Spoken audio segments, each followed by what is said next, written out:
안녕하세요. 오늘도 사연살롱을 찾아주셔서 감사합니다.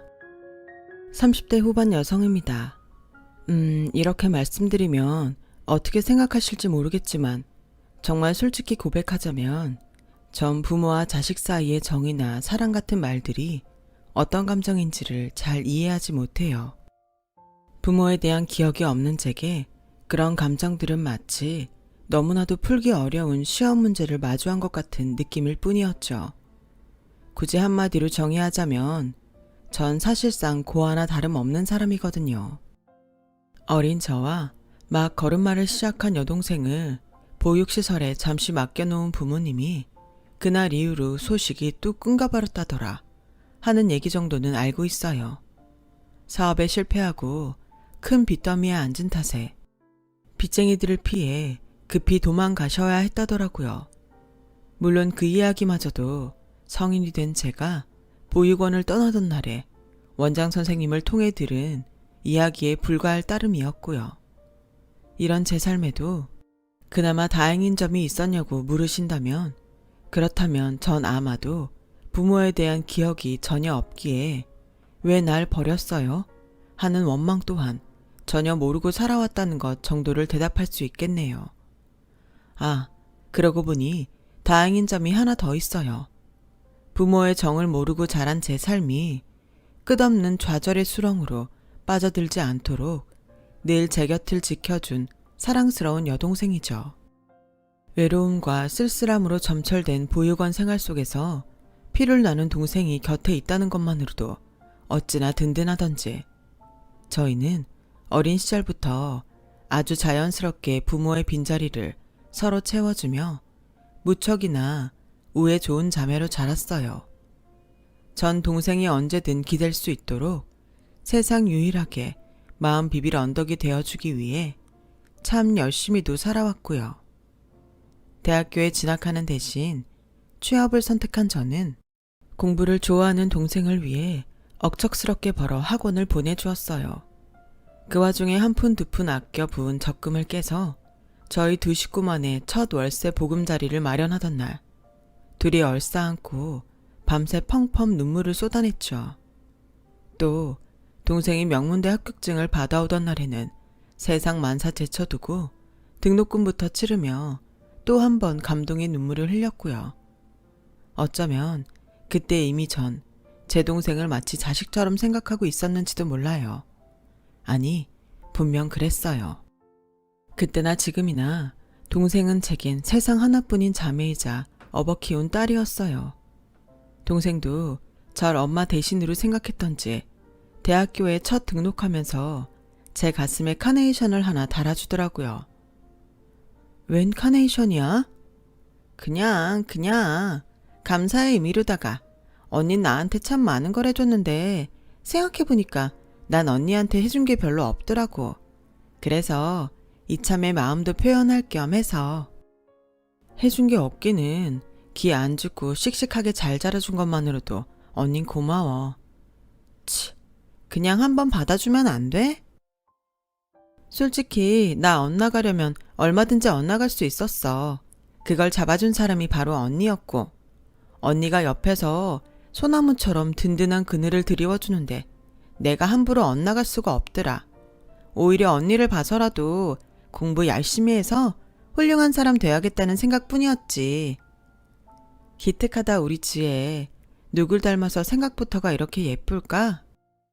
언니 닮았겠지. 언니가 내 엄만데 누굴 닮겠어?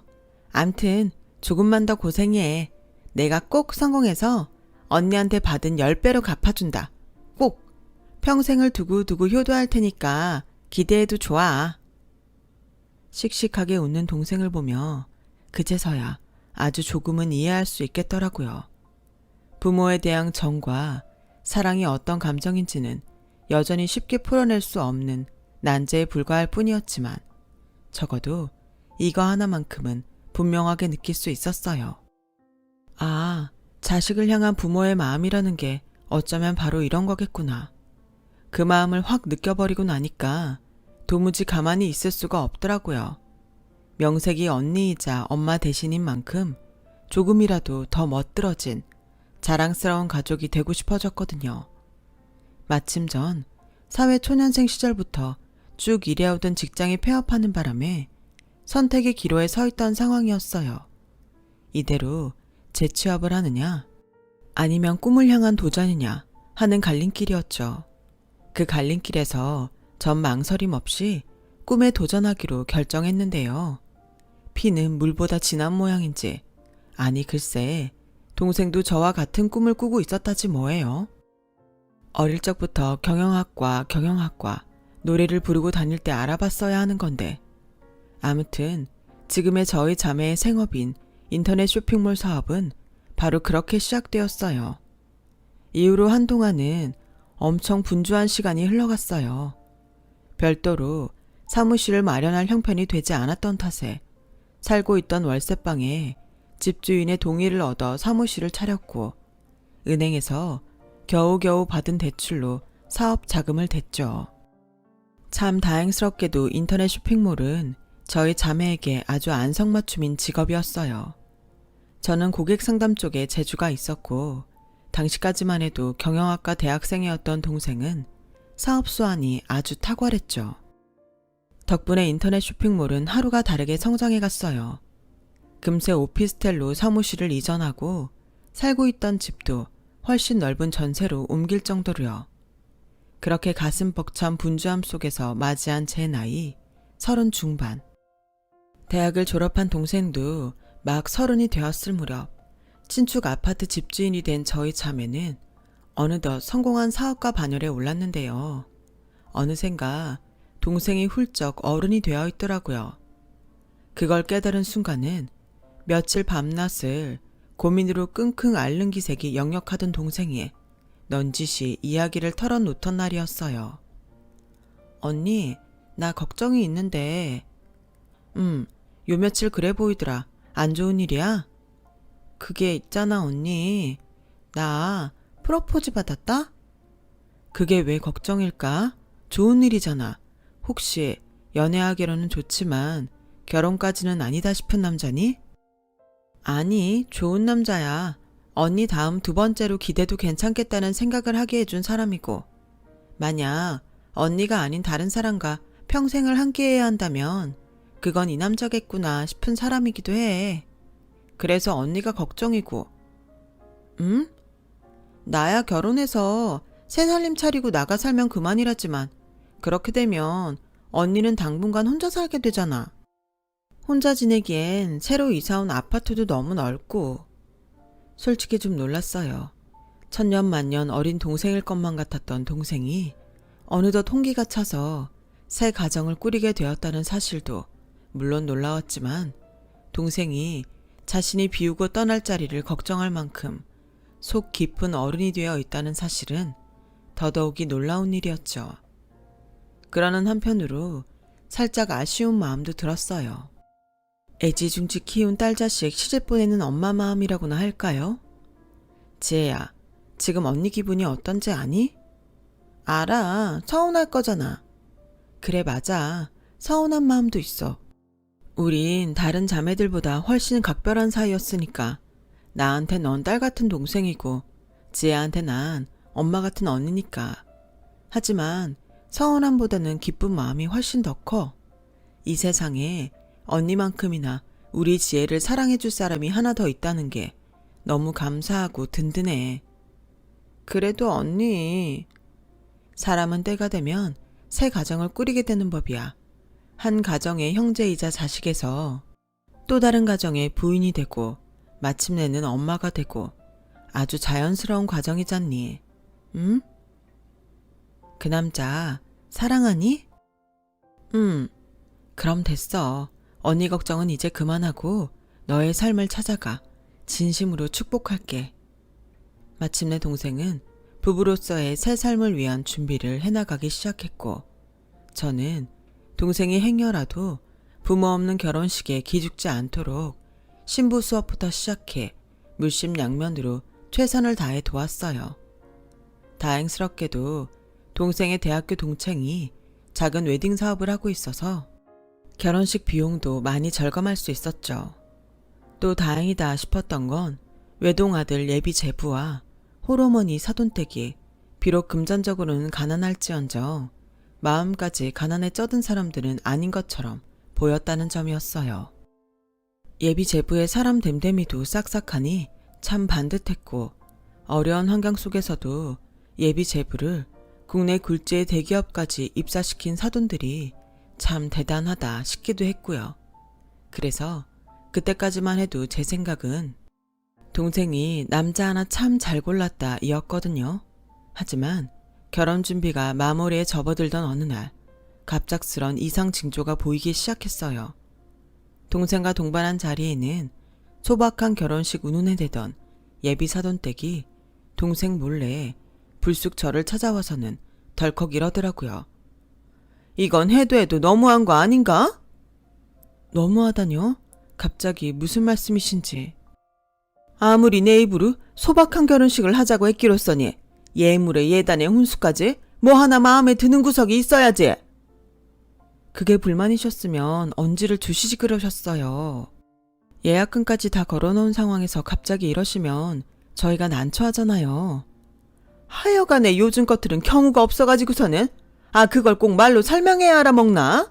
어른이 잠자코 있으면 어련히 눈치껏 넙죽 굽히고 들어와야지. 요즘 것들이요? 눈치껏 넙죽 굽혀요? 듣자 하니 말이 좀 과하시네요. 그리고 전 아드님의 처형될 자리이면서 동시에 친정 엄마를 대신하는 자격으로 여기에 앉아있는 겁니다.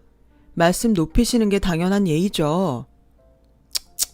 내가 이래서 애미애비 없는 집안이랑은 결혼을 안 시키려고 했던 거야. 누구 앞이라고 부모 없어서 가정교육 똥으로 받은 티를 내내기를. 이보세요 사돈. 왜 우리 집안이 없이 산다고 그렇게 만만해 보이드냐? 없이 살면 결혼을 싸구려로 치러도 된다는 거야 뭐야. 결혼 준비가 뭐 어디가 어떻다고요. 호화스럽지는 않아도 어디 가서 흠잡힐 만큼 소홀하게 준비하지 않았습니다 저희.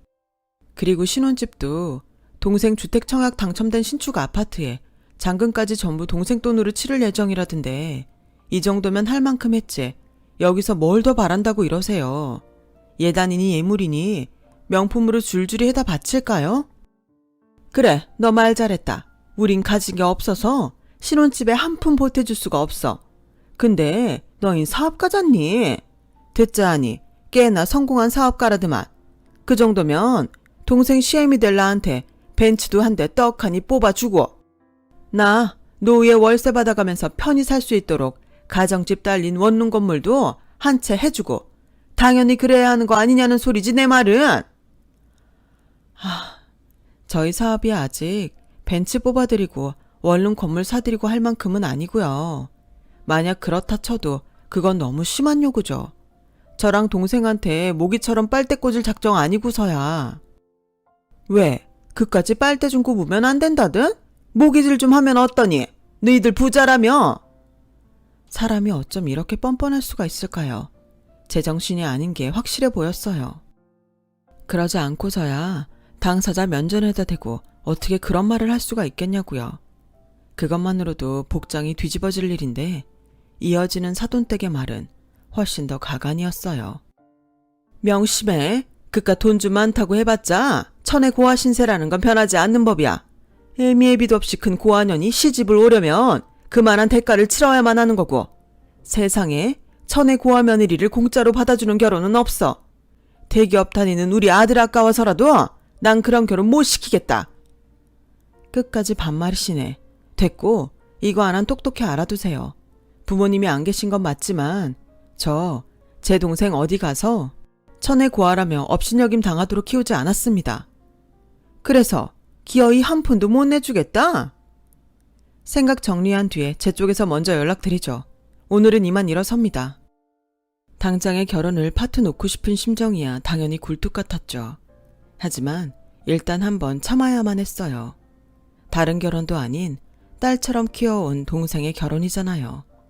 그런 동생이 저 다음 두 번째로 삶을 함께 나누고 싶은 사람이 예비 제부라잖아요.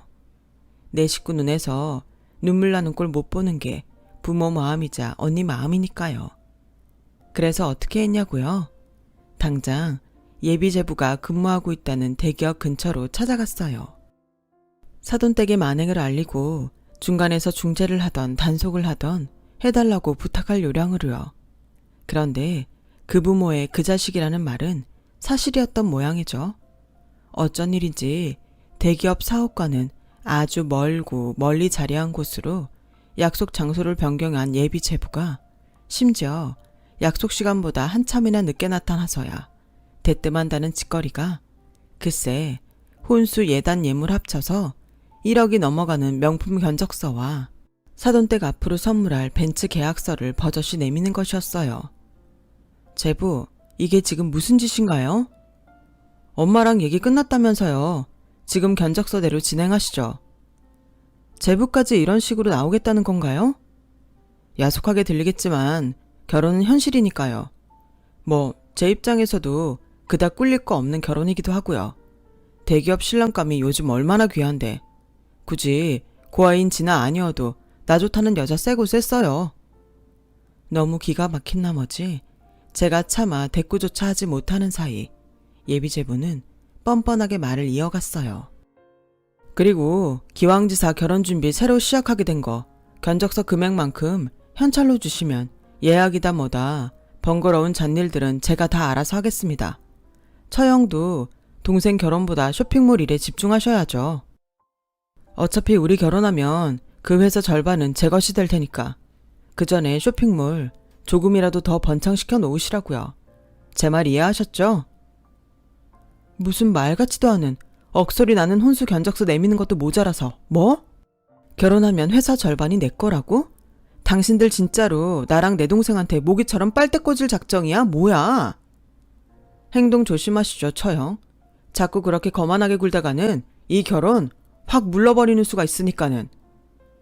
내 쪽에서 결혼 먼저 물을 수도 있다는 생각은 안 해본 모양이지? 그쪽에서 물러요?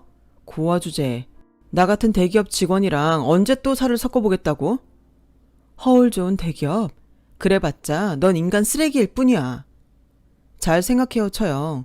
지금 이러는 거 우리 진아 눈에서 피눈물 나게 만드는 꼴밖에는 안 돼. 어차피 차고 넘치는 그 돈 사랑하는 동생을 위해 희생하는 셈 치고 곱게 내놓읍시다 좀.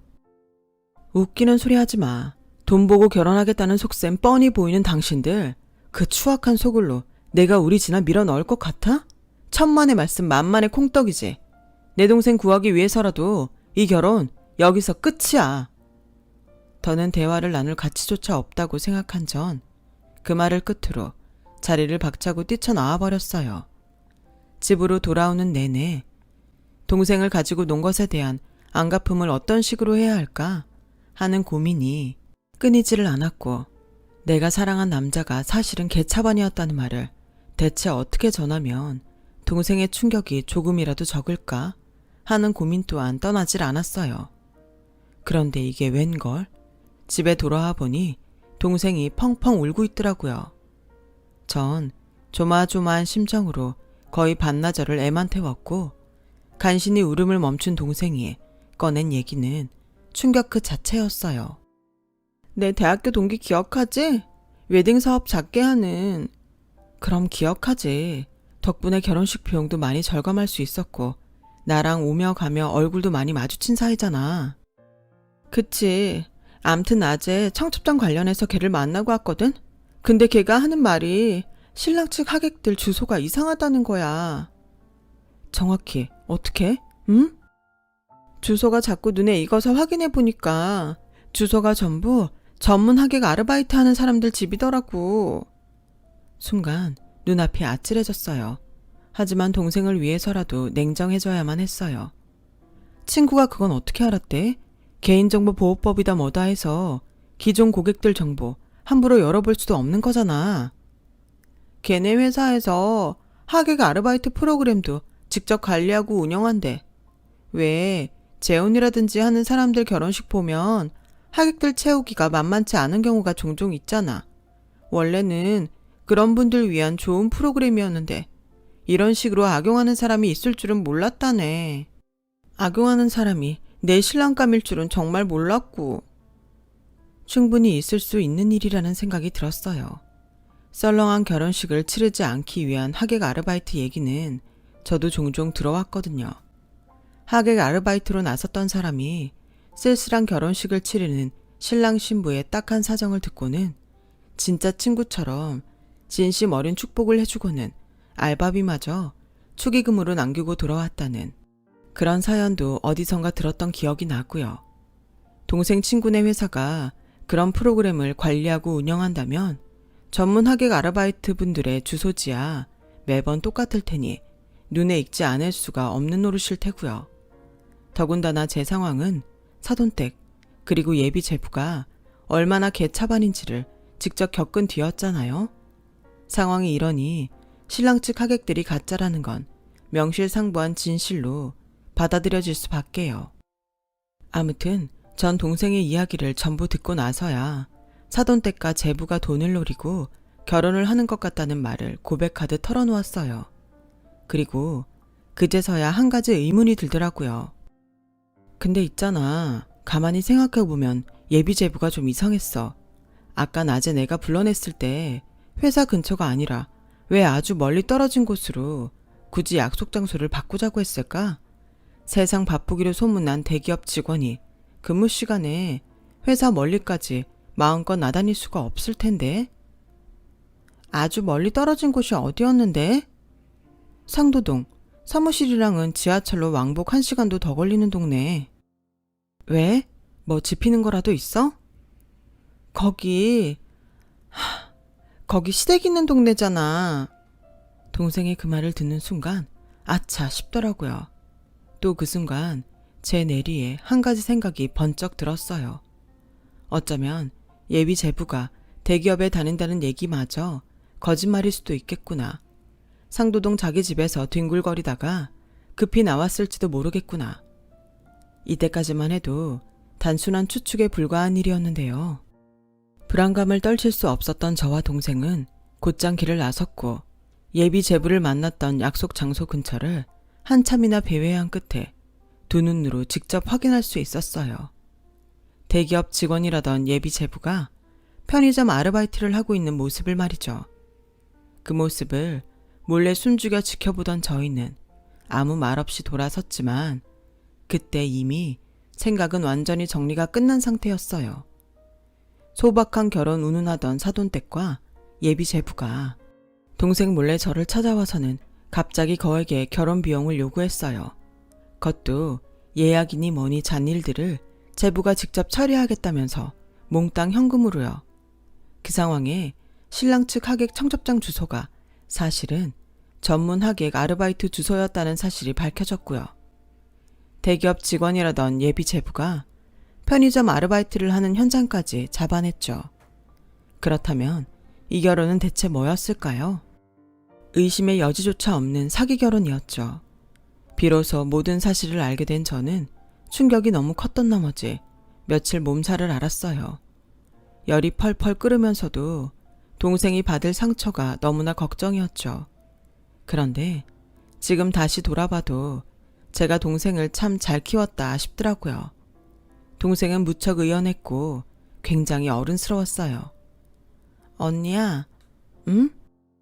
난 왜 차라리 잘 됐다는 생각이 자꾸만 드는 걸까? 어째서? 난 생각만으로도 몸살이 날 지경인데? 결혼 전에 알게 된 것도 그렇고 언니가 그 사람들한테 아직 한 푼도 안 뺏긴 것도 그렇고 무엇보다 언니가 내 곁에 있잖아. 언니가 내 곁을 지켜주는 한 난 이 세상에 무서울 거 하나도 없어. 그래서 어떻게 하고 싶니? 언니가 어떻게 해주면 좋을까? 같이 싸워주라. 언니이자 엄마로서 나랑 같이 그 인간들한테 대갚아주자. 의기투합한 저희는 곧장 지인 형사님을 찾아뵙고 상담을 드렸어요. 하지만 아쉽게도 당시 상황으로서는 사기 결혼 관련해서 형사처벌을 할 방법은 없다더라고요. 혼인관계가 성립하기 이전이었고 제가 금전적인 손실을 입은 것도 아니었으니까요. 예약해두었던 예물 같은 것들은 위약금 없이 환불이 가능한 시점이기도 했고요. 하지만 그렇다고 해서 가만히 있을 저희가 아니죠. 그 사기꾼들 손모가지에 수갑을 채워줄 수는 없을지언정 전 저대로 모종의 준비를 차근차근 해나가기 시작했어요. 동생은 동생대로 아무것도 모르고 아무 일도 없다는 척 예비제부와 연락을 이어나갔고요. 그렇게 며칠 뒤 마침내 모든 준비를 마친 저는 예비제부와 사돈댁을 불러내었어요. 당신들이 원하는 혼수 전부 해주겠다는 달콤한 말로 꼬드겼죠. 그랬더니 예비제부와 사돈댁은 신이 나서 한달음에 달려오더라고요. 저와 동생이 함께 있는 모습을 마주하고는 크게 당황했지만요. 잠시 감정을 추스른 예비제부는 동생에게 물었어요. 자기가 여긴 어쩐 일이야? 처형만 나오는 줄 알았는데. 대답하기 전에 오빠랑 시어머님께 인사시켜드릴 분들이 계셔. 인사? 갑자기 누구를? 우리 친정 부모님. 그게 무슨, 당신 고아라며? 일단 만나봐. 동생의 말이 떨어지기 무섭게 반듯한 정장 차림의 중년 부부가 모습을 드러냈어요. 그들은 자신들을 저희 자매의 친부모님이라고 소개했죠. 이게 무슨 상황인가요, 처형? 아닌 밤중에 뚱딴지도 유분수지. 돈 해준다고 불러내놓고서는 존재도 모르던 장인 장모님이라뇨. 제부 눈에는 혼수 얘기하는 자리에 친정 부모님 참석하는 게 이상한 모양이네요. 아니, 꼭 그렇다기보다는 솔직히 믿을 수가 있어야죠. 뭘 못 믿는 건데요? 우리가 누구처럼 가짜라도 대동하고 나타났을까 봐서요? 그러자 전곡을 찔린 예비제부의 눈빛이 이리저리 요동쳤고 전 그 틈을 놓치지 않았어요. 기왕지사 이렇게 만난 김에 결혼 얘기를 처음부터 다시 해볼까 해요. 일전에는 친정 부모님도 없고 친척 어른도 한 분 안 계신 상태에서 저희 자매들끼리만 결혼을 주선했었잖아요. 그쪽 집안이 우리더러 부모 없는 것들이라고 하도 만만하게 보길래 그 잘못부터 바로잡을 겸 준비해봤는데 괜찮죠? 하는 순간 또 반듯한 정장 차림의 신사숙녀들이 모습을 드러냈어요. 이번에는 10대 명이 한꺼번에 우르르였죠. 그들은 자신들을 저희 자매의 고모, 삼촌 등으로 소개했고요.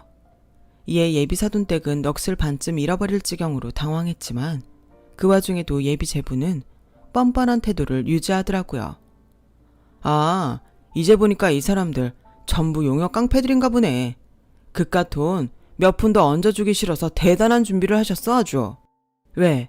용역 깡패들 데려다 결혼 파토 내겠다 협박이라도 하시게? 언니가 돼가지고서는 동생 보는 앞에서 창피하지도 않아? 참 이상하다. 그쵸? 제부는 우리 식구들이 진짠지 믿을 수 없다는 둥, 용역 깡패라는 둥, 왜 자꾸 가짜라고 의심을 하는 걸까요? 무슨 가짜 하객들이라도 동원하려고 했던 사람들처럼? 근데 그거 알아? 제부 생각이 다 맞았어. 사실 우리 친정 부모님도 아니고 친척 어른들도 아니야. 저분들 전부 당신이 내 동생 결혼식에 친척 임내 하면서 참석시키려 했던 가짜 하객들이지. 제가 복수를 위해 모셔온 분들은 예비 제부가 사기 결혼을 위해 준비했던 전문 하객 아르바이트 분들이셨어요. 자세한 내막은 이랬죠. 지인 형사님으로부터 예비 제부와 사돈댁에게 사기 관련 혐의로 수갑을 채울 수 없다는 얘기를 들었던 날, 전 복수를 위한 한 가지 꾀를 내었어요. 눈에는 눈, 이에는 이, 가짜 하객에는 가짜 친정 식구들. 그렇게 전 동생의 결혼을 도왔던 웨딩 사업가의 도움을 받아 예비 제부가 인력사무소를 통해서 일면식도 없이 섭외했다는 하객 아르바이트 분들을 직접 찾아다니기 시작했어요. 그분들을 하나하나 만나며 동생이 사기 결혼을 당할 위기에 처해 있다는 사정을 솔직하게 고백했고요. 이에 그분들 중 몇몇 분이 제 복수 계획에 동참하기로 결정해 주셨어요. 그분들 입장에서도 예식장을 채울 수 없는 딱한 신랑 신부들을 돕는 일이라는 직업의식을 가지고 하는 아르바이트에 임해왔던 것인데, 예비 제부가 그런 자신들의 순수한 마음을 사기 결혼의 동원에 짓밟으려 했다는 사실이 아주 불쾌하고 화가 났던 거죠. 전 예비 제부에게 얘기했죠. 지금 제일 중요한 건 뭔지 알아? 내가 모든 걸 다 알고 이 자리에 서 있다는 거야. 당신이 대기업 직원이 아니라 편의점 아르바이트생이라는 사실부터 가짜 하게까지 동원해가며 거짓으로 결혼식을 치르려 했다는 얘기까지 전부 다. 이 자리에 모신 분들은 그걸 증명하기 위한 증인인 셈이고 그래서 뭐 사기죄로 콩밥이라도 먹이시게 마음대로 해보시든가 어디. 그렇게 당당해? 자신 있어? 자신 있다 어쩔래. 내가 이 짓거리 하루 이틀 하는 것도 아니고 대한민국 법? 그래봤자 뻔하지. 당신이 나한테 뜯긴 돈이 있기를 해? 아님 내가 거짓말로 혼인신고를 성사시키기라도 했어? 애초에 사기죄 성립부터가 안 된다고 이거사. 알아. 사기죄는 안 되겠지. 하지만 대한민국에는 민사소송이라는 제도도 있어. 손해배상 청구 소송 걸면 4살 조금 깎아내서 그쪽 뼈 도려내는 일쯤은 아무것도 아니라고. 똑같은 말 2번 반복하게 할래? 나한테 뜯긴 돈도 없는데 손해배상 청구는 무슨? 잊었어? 그쪽이 나한테 요구했던 1억짜리 혼수 견적서. 그 견적서 그대로 예약금 걸어놨거든? 내가 이대로 예약 취소 안 하고 버티면 그 거액의 예약금 꼼짝없이 날리는 꼴이 돼. 당신이 꾸민 그 사기 결혼 때문에 내가 아주 큰 금전적 손해를 보게 되는 거라고. 알아? 꼴에 그 큰 돈을 배상해낼 능력은 있니? 증거 있어? 소송이 그렇게 쉬운 게 아니야. 증거야 차고 넘치지. 여기 계신 많은 분들께서도 전부 증언을 약속해 주셨고. 최후 통첩이야. 나랑 내 동생 앞에 무릎 꿇고 싹싹 빌어봐. 사기쳐서 죄송합니다. 제가 몹쓸 쓰레기였습니다. 머리 조아리면서 용서를 구하라고. 주제에 끝까지 협박질이시네. 싫다면. 손해입은 혼수 계약금을 근거로 당장의 손해배상 청구 소송 진행. 그 돈 전부 다 뱉어낼 때까지 합법적인 채권 추심에 시달리게 되겠지. 당신들은 신용불량자가 될 거고 통장 하나, 휴대폰 하나, 본인 명의로 만들 수도 없게 될 거야. 그때 줄곧 넋이 반쯤 나간 채로 어버버 거리기만 하던 사돈댁이 저와 동생 앞으로 왈칵 뛰쳐들어 무릎을 꿇었어요. 그리고는 울고불고 2손 2발 싹싹 빌어가며 놀라운 사실을 고백했죠. 용서해 주세요. 제발 한 번만 용서해 주세요. 전 그냥 저 총각이 시키는 대로 했을 뿐이라고요, 정말. 저 총각이라뇨? 아드님 아니셨나요? 아니에요. 그런 거 절대 아니에요. 일이 잘 돼서 벤츠랑 원룸 건물까지 계획대로 다 받아내면 제 남편이 꽃뱀한테 가져다 바친 빚 3천만 원 해결해 주겠다고 하길래 엄마인 척 연기만 해줬을 뿐이에요. 그때 그 심정을 말로 어떻게 설명해야 할지. 참. 대기업 다닌다는 것도 거짓말이야. 결혼식 하객들도 거짓말이야. 하다 이제는 모친까지 거짓말이라니. 아주 더러운 사기꾼에게 된통 걸렸구나 싶더라고요. 아무튼 전 정체를 밝히고 싹싹 빌어가며 참회의 눈물을 쏟아내는 가짜 사돈댁을 돌려보냈어요. 자리를 뜨면서도 연신 감사하다며 굽실대던 가짜 사돈댁이 제 발에 걸려 바닥을 나뒹굴던 모습이 어찌나 추하던지. 돈이라는 게 사람을 그 정도까지 타락시킬 수가 있는 거더라고요. 하긴 그나마 가짜 사돈댁은 자신의 잘못을 뉘우치고 싹싹 빌며 사과하기라도 했죠. 예비 제부는 그 와중에도 뻔뻔하더라니까요. 도굴고들 있네. 고소하려면 해. 어차피 부모 없는 막장 인생 이렇게 끝나나 저렇게 끝나나 매한가지니까. 부모가 없다니? 그건 또 무슨 소리래? 너 설마. 에이씨, 그래. 나도 애비애미 없는 고아다. 다 까발리니까 속이 좀 시원하냐? 세상 참 불공평해. 똑같은 고아인데 누군 성공한 사업가고 누군 남들 등이나 처먹으면서 사는 밑바닥 인생이고. 그런 거였어. 그래서 누구보다 똑똑한 우리 지혜에게 가짜 사랑을 얘기할 수 있었구나. 부모 없는 슬픔을 누구보다 잘하니까 그걸 이용해서. 잘난 척하지 마. 그래봤자 니들도 똑같은 고아야. 그깟 알량한 돈 좀 많아봤자 이놈의 사회는 고아를 고운 시선으로 바라보지 않는다고. 그건 너처럼 일그러진 쓰레기일 때의 얘기지. 오히려 어려움 속에서 피어난 꽃은 그 가치를 몇 배는 인정받는 법이고. 나랑 우리 지혜처럼. 용건 끝났으니까 확실히 얘기해. 무릎 꿇고 머리 조아리면서 빌던가 아님 경고했던 대로 손해배상 쳐맞고 그나마 밑바닥 인생 신용불량자까지 떨어져 버리던가. 죄송합니다. 뭐라고? 잘 안 들리는데? 죄송합니다. 부모도 돈도 없이 어렵게 살았던 게 너무 억울해서 나쁜 마음을 먹었어요. 이렇게 고개 숙여 선처를 구합니다. 그렇게 예비 제부는 한참이나 엎드려 싹싹 빌어댔고 이윽고 전 한마디를 했죠. 앞으로 착하게 살아. 그리고 1억짜리 혼수 견적서에 예약금 걸어놨다는 얘기 있잖아. 그거 너 무릎 꿇게 만들려고 꾸며낸 뻥이다. 사실 예약한 거 하나도 없어. 기존 혼수 예약도 예저녁에 위약금 한 푼 없이 취소해놓은 상태고. 네? 아직도 모르겠니? 거짓말로 사람 등쳐먹으려다가 되려 거짓말에 뒤통수 쳐맞은 거라고. 착하게 살라고. 유유히 자리를 뜨는 저와 동생의 뒤로 사기꾼 놈의 절규가 들려왔지만 저희는 일말의 동정조차 보내지 않았어요. 그저 속으로 쾌재를 불렀을 뿐이죠. 제게는 부모 자식 사이의 정이나 사랑 같은 말들이 어떤 감정인지 잘 이해하지 못한다는 이야기에 대해서요. 물론 전 여전히 부모님에 대한 기억이 없어요. 부모님과의 끊어진 인연이 지금껏 다시 이어지지 않고 있거든요. 하지만 동생의 사기 결혼 사건을 겪으며 한 가지는 분명하게 깨우쳤어요. 제가 동생에게 보내는 사랑과 동생이 저에게 보내는 사랑이 부모 자식 사이의 마음과 별반 다르지 않다는 걸.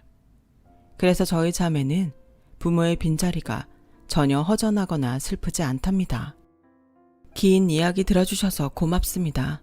가족들과 마음 따뜻한 사랑 많이 나누시고 건강하세요. 여러분, 사연 댓글에 응원과 현명한 조언 부탁드려요. 좋아요와 구독은 저에게 큰 힘이 됩니다. 오늘도 좋은 일 가득하세요.